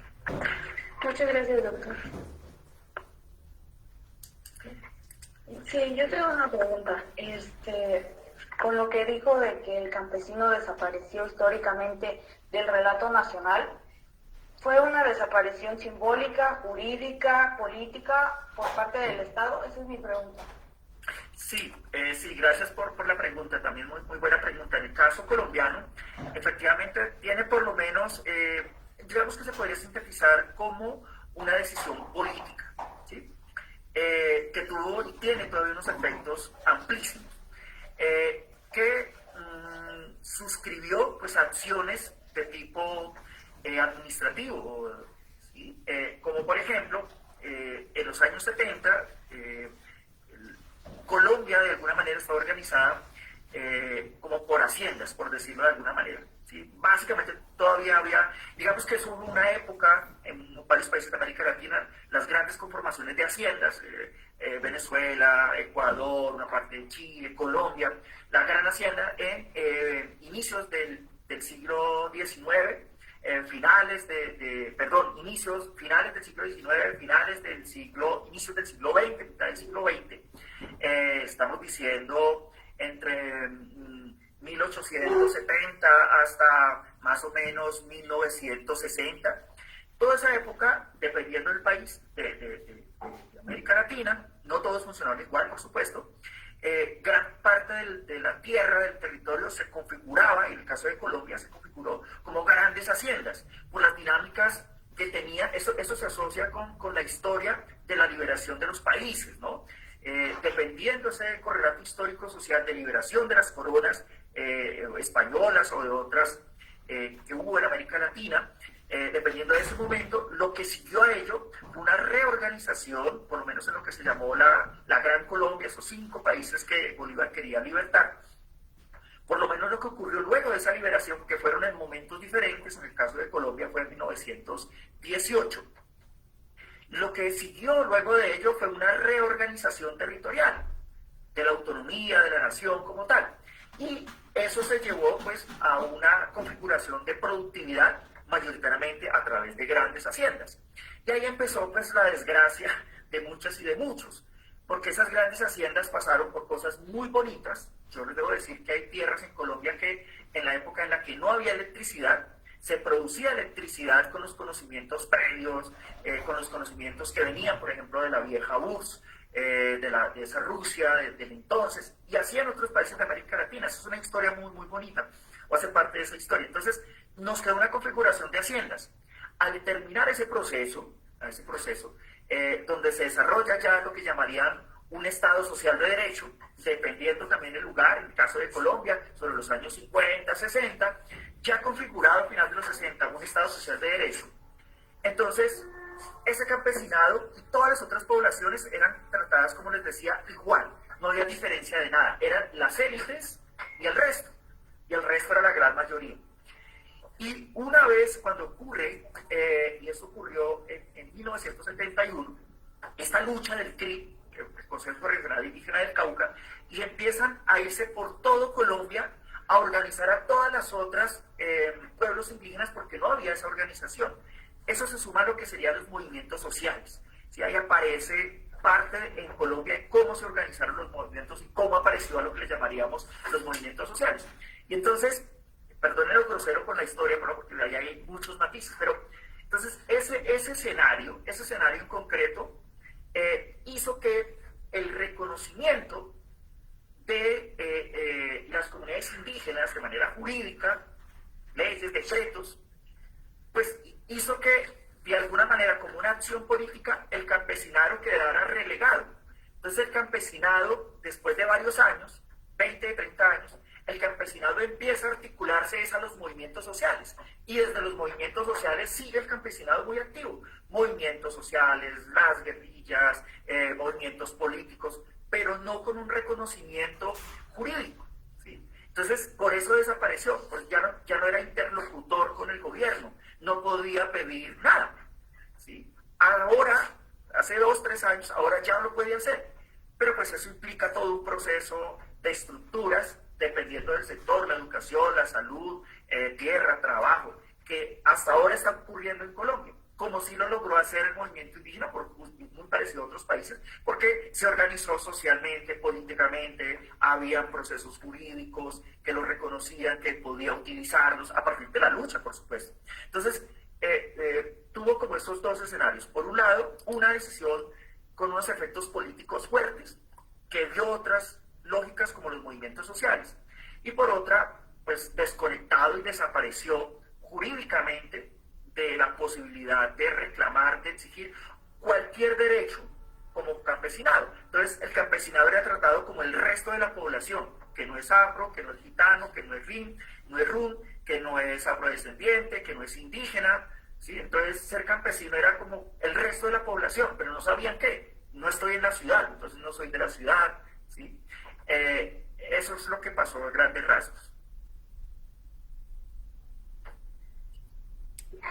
Sí, también tengo una idea. Aquí en México hace algunos meses hubo este movimiento de los campesinos, ¿no? Que pues su maíz no fue pagado como debería, ¿no? Y hoy nos damos cuenta que el mismo Estado es el que como controla eso, pues que no, como que no se sale de control, ¿no? El mismo Estado es el que silencia, ¿no? Bueno, en ese caso que veíamos, ¿no? Que se manifestaban en las casetas o así, pues el mismo Estado los reprendía, ¿no? Y ahí nos damos cuenta que pues es el lado más abandonado de México, ¿no? Que no tienen las condiciones aptas, sus terrenos necesitan mucho trabajo, mucha gente se dedica a su trabajo y a veces no tienen ni cómo mantener a su familia, ¿no? Porque es su mayor economía, y pues no sé, ahí me doy cuenta, ¿no? De este punto que usted está diciendo, que es el lado más abandonado. Y bueno, algo que leí de su libro que me llamó mucho la atención es que cómo es que nosotros nos adaptamos a la educación como comunidad, ¿no? Y no la educación se amolda a nosotros como a nuestras necesidades diarias que vivimos, ¿no? Bueno, ese es mi comentario. Vale, muchas gracias. No, muy bien, muy bien. Sí, efectivamente, y qué bueno que lo mencionas de esa manera. Sí, pareciera que la lógica, en términos de una política de la pedagogía o de una historia de la pedagogía más reciente, es que los seres humanos, los territorios, las comunidades, y qué bueno que lo mencionas, eso amerita una explicación que no voy a hacer, que lo reflexionen también, ¿no? Como una especie de adaptación. Tenemos que adaptarnos a la pedagogía y no lo contrario, ¿sí? Y vaya lógica perversa, ¿no?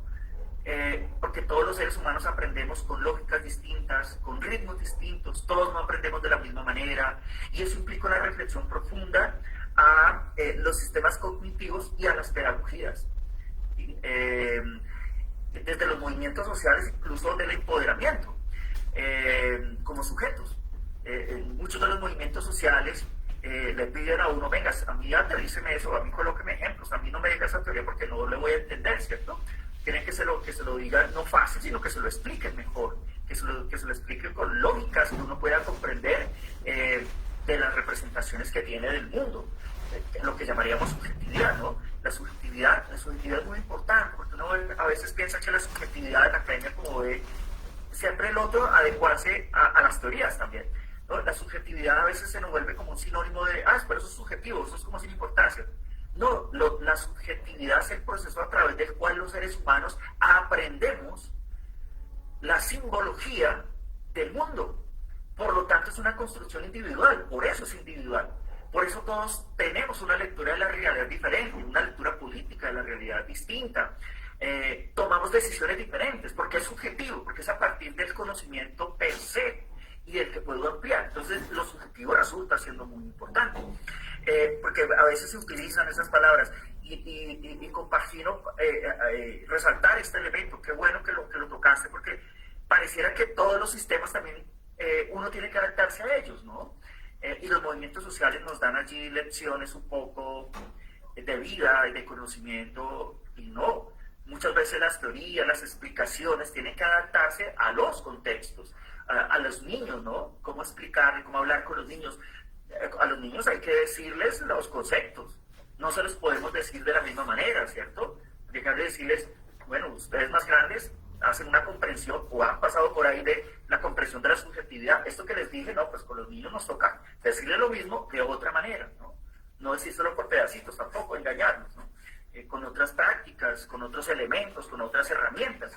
Y entonces las personas de lo rural están inscritas en una subjetividad con esas lógicas de la ausencia, de los puentes, que hay que caminar, que toca madrugar más, toca acostarse más temprano, toca ayudar en lo que se hace allí en el territorio, y eso configura unas lógicas subjetivas diferentes. Por lo tanto, la escuela subjetivamente también tendría que adecuarse a esas lógicas, ¿no? Hay que aprender el mundo occidental también, sus definiciones, por supuesto.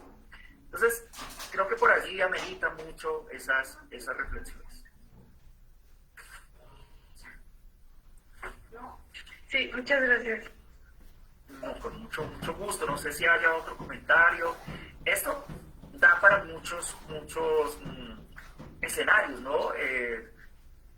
Venimos también ubicando y mucho, ¿no? Esta reflexión, ya sea pedagogía rural o educación campesina, respecto a las políticas públicas, por ejemplo, ¿no? Desde la ciencia política o desde otras áreas, el mismo derecho un poco.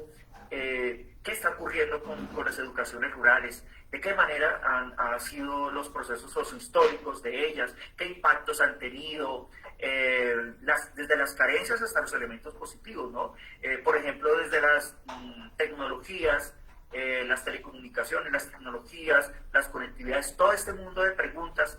Algunos de los últimos escritos, creo que lo compartí, tiene que ver con el hiperconocimiento, ¿no? Yo quiero seguir explorando estas relaciones de la conectividad desde elementos más sociales. ¿Qué ocurre en lo rural con ello?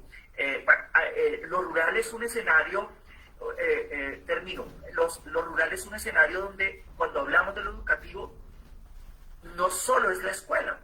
La educación en lo rural se inscribe en relación de otros, incluso áreas del conocimiento.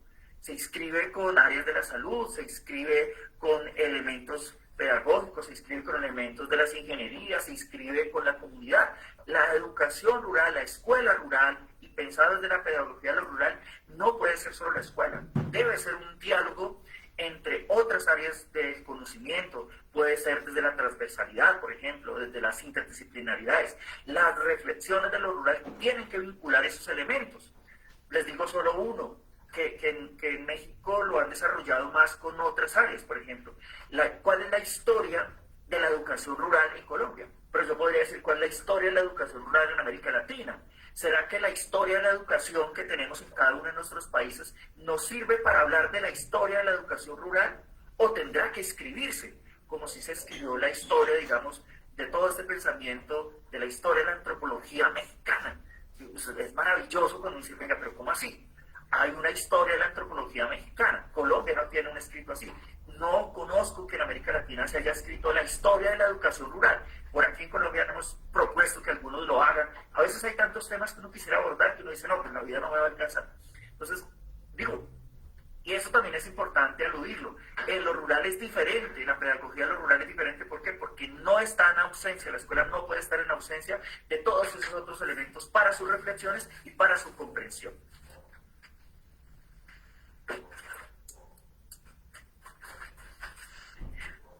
Bueno, creo que hay harta información, no sé si haya otro comentario, aporte. O esto no queda, que esto queda abierto para seguir interrogándonos, ¿no? Aquí desde el colectivo parece que por ahora no hay preguntas, pero hay que reiterar la invitación en septiembre en Colombia, en Santander, un coloquio importantísimo en la educación rural. Si quisieras, querido Jairo, hablar un poquito sobre ello, a ver si se incentivan a participar aquí los colegas. Claro que sí, y si me lo permiten, déjenme, yo busco por acá un link para que tengan la información, un segundito, y se los comparto. Sí, en septiembre, el 16 y 17 de septiembre, acá en Colombia, se va a desarrollar las terceras jornadas nacionales de educación rural. Estas jornadas pues, son las terceras, las jaloneamos desde una red que tenemos acá de maestras y maestros rurales de Colombia, pero no significa que estamos solitos. Nos han ayudado un montón de amigas, amigos, colegas de distintas partes de América Latina, de hecho también. Estas terceras jornadas están centradas en una pregunta una pregunta en una serie de interrogantes por lo que acontece con la práctica educativa en el siglo XXI. Digamos que hay muchos retos en el siglo XXI para ello. Se están haciendo unas discusiones interesantísimas en toda América Latina, ¿no? La inteligencia artificial, la educación rural, los procesos tecnológicos, las tecnologías en la educación rural, la formación docente. En Colombia nos preguntamos dónde se preparan y dónde se forman las maestras y los maestros para lo rural. ¿Sí? Las escuelas normales en América Latina han sido las que mayoritariamente por acá les dejo en el chat, creo que este es un link, no sé si es el más actualizado, pero de pronto sí donde está como toda la propuesta. Son las escuelas normales las que han formado maestras y maestros para lo rural. Pero la pregunta se extiende a, bueno, y cuando se trata de médicos, cuando se trata de la salud, cuando se trata de otras áreas del conocimiento, de esas necesidades que también están en lo rural, ¿cuál es el currículo que tenemos en los centros de formación, en las universidades, ¿no? ¿Qué tipo de contenidos son los que deben tener las maestras y los maestros de lo rural? ¿Cómo se acercan en prácticas específicas? Hay varios escenarios en América Latina, en Colombia está haciendo pinitos al respecto. Pero de todos esos elementos vamos a tener allá en estas jornadas el 17 y el 18. Hay distintas dinámicas de participación, muy de lo que ocurre en los congresos, ¿no? Esto le llamamos jornadas, pero hagan en cuenta que es un congreso. Vamos a tener la posibilidad de una publicación en una revista, de hecho, que es de la RIER, de la Red de Estudios de Educación Rural, que el centro es México, de hecho. Esto no está en la convocatoria, pero vamos a ver la posibilidad de hacer un libro, de publicar un libro de estas terceras, un libro también de estas terceras jornadas. Hay como 7 ejes generales de participación, como ponentes o como experiencias de prácticas que estemos realizando y se puedan inscribir. Eso sí a grandes rasgos. Muchas gracias, estimado Jairo, querido Jairo. Hay una pregunta en las redes sociodigitales que me parece que apela a una realidad mexicana, pero que corresponde a algo que nos constituye como latinoamericanos. Pregunta Jato, que no sé muy bien quién es, dice, ¿cómo los usos y costumbres que ya tienen un apartado jurídico pueden ayudar a esa lógica de adecuación en la verdadera educación rural y social? Y creo que hace referencia a que en México se ha avanzado mucho en la conceptualización a nivel jurídico de sistemas normativos propios que permite en las adecuaciones curriculares pues hablar en clave de esto, en lo que hacías insistencia al principio, de reconocer a sujetos, digamos, dentro de las poblaciones de nuestros países como de atención prioritaria. Y el gobierno actual en México ha hecho pues avances, ¿no? Ha intentado, ¿no?, andar algunas veredas y caminares en torno a propuestas, ¿no?, de esa horizontalidad biológica, ¿no? Entonces creo que la pregunta, por lo que puedo entender, va en ese tenor, ¿no? Cómo ya desde un reconocimiento jurídico es posible involucrar, ¿no?, estas adecuaciones curriculares. Espero que sea un poquito la intención la pregunta, yo un poquito percibiéndola desde esta realidad mexicana. Sí, acá en Colombia es un poco similar, ¿sí? Esta idea del reconocimiento del campesinado como sujeto de derechos es de manera amplia, pero ya ha habido, de hecho he podido participar de algunos escenarios justamente de propuesta para el mismo Estado colombiano reciente, 2 años atrás, el año pasado, donde hemos sugerido una ruta justamente de construcción de contenidos y que se vuelva pues una estrategia didáctica, una estrategia que tiene unos procedimientos y una responsabilidad del Estado para que se pueda desarrollar en Colombia, en el caso del campesinado. En el caso de las comunidades indígenas igual, pero pasa un poco, creo que también, no espero ser grosero con esto, de esas interrogaciones que en México se hacen, digamos, con toda esta historia con la comunidad indígena en Colombia, que si bien está normatizado, hay procedimientos, estrategias pedagógicas, políticas para desarrollar la educación para pueblos indígenas, aquí le llaman educación, etnoeducación, pero comunidades indígenas le llaman también educación propia, y ahí hay unos debates. Una, porque en muchos territorios, en áreas del Estado, dice, como son autónomos, construyan. Y entonces cuando van a construirlo, vienen estos elementos de carencia que, si la organización indígena no está fuerte, fortalecida socialmente como tejido social, entonces los dispositivos de los gobiernos que de pronto no quieran apoyar con recursos estas estrategias, pues resultan abandonando a las comunidades, y las comunidades resultan en unas carencias a veces muy fuertes, haciendo lo que mejor pueden, ¿sí? Y entonces viene la pregunta, ¿dónde se forman las maestras de las comunidades que sean hablantes de las lenguas, que potencien sus principios, el uso de la lengua, sus prácticas, sus costumbres, sus usos? Si ese escenario no se posibilita también, pues, como decía una de las compañeras, una de las preguntas, ¿por qué nos consideran que somos las comunidades destructoras de la naturaleza? Porque eso históricamente ha acompañado también una forma minorizada de uno también verse y sentirse, ¿no? Muchas comunidades entienden, hablan la lengua, pero no la quieren hablar, no se la cuentan a los niños. ¿Por qué? Porque es arrojarlos a una señal, a que los señalen socialmente, ¿no?, como inferior, ¿sí? Que le hagan bullying, que le hagan un montón de señalizaciones sociales que no son positivas. Esa pregunta es muy buena, pero está asociada a un montón de elementos. Aquí también ocurre en positivo, por supuesto. Entonces, las organizaciones más empoderadas han ayudado a fortalecer los principios porque tienen una normatividad que les permite jurídicamente disputarle al Estado recursos, exigirle derechos, y lo tienen. Las que no, difícilmente. Entonces, ahí hay también. Y otras lecturas que también han ocurrido. Muchas comunidades indígenas han dicho, no, pero después de 20 años resultamos haciendo esa educación occidental, tenemos que cambiar.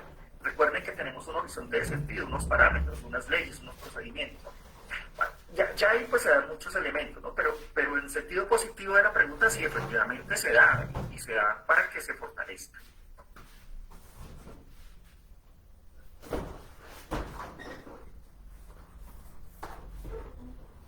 Bueno, ahora sí, pues vamos a ir cerrando nuestra sesión.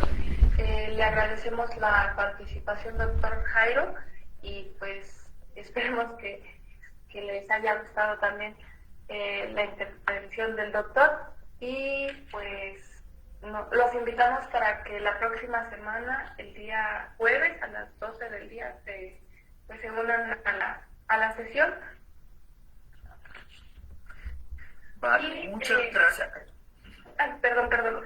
Y bueno, le haremos llegar su constancia al doctor. Pues muchas gracias.